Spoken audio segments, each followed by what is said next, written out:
उसके बाद देखें उद्देश्य और विधेय और एक्सप्लेन करते हैं। इसमें देखें लड़की पढ़ती है, बालक लिखता है, नेताजी भाषण दे रहे हैं। इसमें लड़की क्या है? उद्देश्य, और पढ़ती क्या है?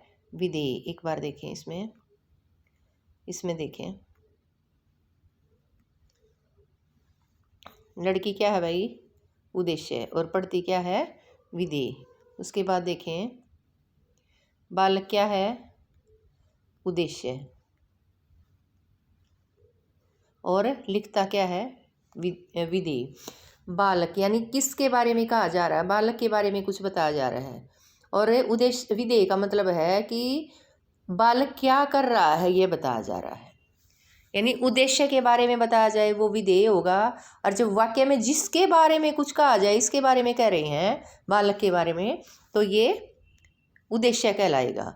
उसके बाद है जैसे देखें नेताजी भाषण दे रहे हैं। नेताजी क्या है भाई? उद्देश्य, और नेताजी क्या काम कर रहे हैं? भाषण देने का काम कर रहे हैं। ये हो गया विधेय। और मैंने बताया था कि उद्देश्य को हम बड़ा भी कर सकते हैं। जैसे नेताजी को कर सकते हैं हम हमारे देश के नेता,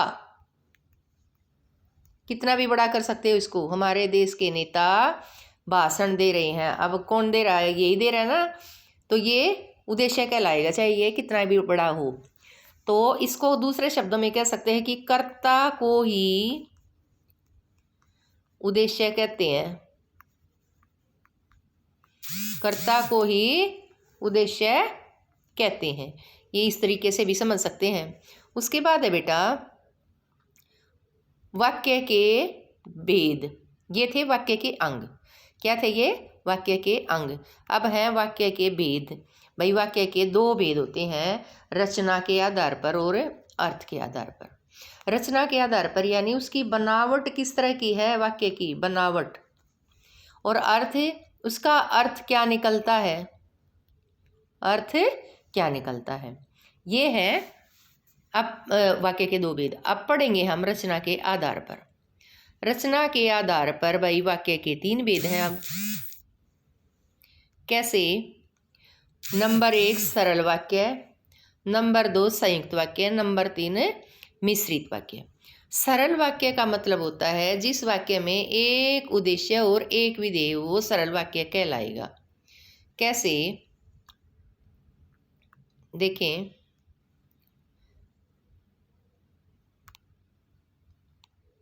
एक उद्देश्य और एक विधेय। मैंने अपना काम कर लिया। यहाँ पर काम करने वाला कौन है भाई? मैंने। ये कर्ता है, और कर्ता ही उद्देश्य कहलाता है। ये अपने माइंड में बिठा लें। और मैंने क्या काम कर लिया? अपना काम कर लिया। ये हो गया भाई विधेय। अब देखो इसमें एक ही उद्देश्य है और एक ही विधेय। मैं 6ठी कक्षा में पढ़ता हूँ। मैं, माँ भोजन पकारी। कौन पकारी भोजन? माँ। यानी इसमें एक ही उद्देश्य है और एक ही विधेय है। ये सरल वाक्य कहलाएगा बेटा। उसके बाद है संयुक्त वाक्य का क्या अर्थ होता है? संयुक्त वाक्य का मतलब होता है जिस वाक्य में एक से अधिक उद्देश्य हो और एक से अधिक विधेय हो, और जो समुच्चय बोधक शब्दों के साथ जुड़े हों। कैसे? देखिए चिड़िया आई और बच्चों के साथ खेलने लगी। ये चिड़िया आई भाई कौन? उद्देश्य। आई विधेय।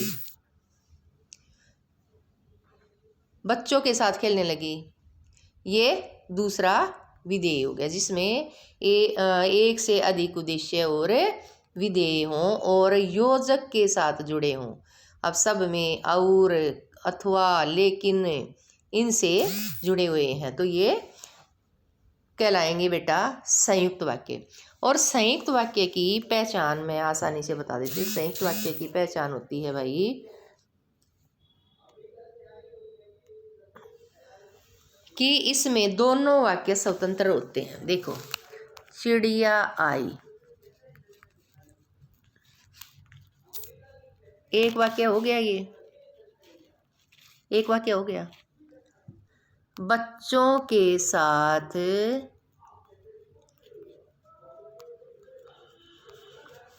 खेलने लगी, ये दूसरा वाक्य हो गया। ये दूसरा वाक्य हो गया। अब इन दोनों को अगर हम एक वाक्य बनाना चाहें तो इसको कैसे करेंगे? हम इसको और से जोड़ देंगे।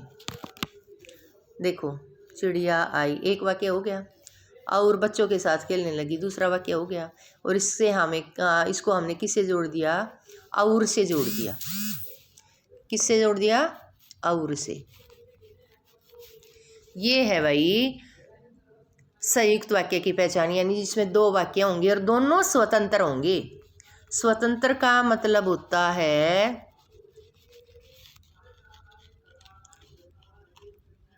उनका अपना अपना